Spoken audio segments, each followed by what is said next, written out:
یہودی مسلمانوں پر کیوں ظلم کر رہے ہیں؟ کیونکہ یہودیوں کا یہ عقیدہ ہے کہ ہمارے علاوہ یعنی یہودیوں کے علاوہ جتنے بھی غیر مذہب ہیں ان تمام کا خون ہم پر معاف ہے، یعنی اگر ہم انہیں قتل کر دیتے ہیں تو اس پر ہمارے لیے کوئی تاوان اور کوئی گناہ نہیں ہے۔ انہیں یہ بات باقاعدہ سمجھائی جاتی ہے کہ یہ جتنے بھی ریلیجنز ہیں یہ تمام تمہاری غلامی کرنے کے لیے بنائے گئے ہیں، اگر تم انہیں قتل بھی کر دیتے ہو تو تمہارے لیے کوئی اس میں مسئلہ نہیں۔ اسی وجہ سے یہودی مسلمانوں پر ظلم کر رہے ہیں۔ یہودی بیت المقدس کو کیوں حاصل کرنا چاہتے ہیں جبکہ وہ تو ہمارا قبلہ اول ہے؟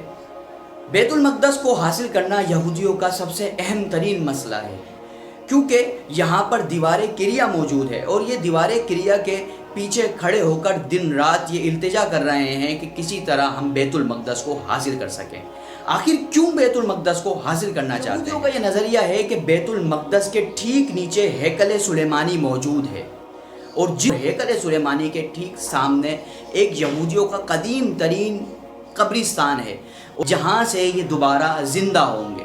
یہودیوں کا یہ نظریہ ہے کہ جس وقت ہم نے مسجد اقصی کو بیت المقدس کو تباہ کر دیا اس وقت ہم ہیکل سلیمانی کو حاصل کر لیں گے، اور جب ہمیں ہیکل سلیمانی مل جائے گا تو ہم پوری دنیا پر حکومت کریں گے۔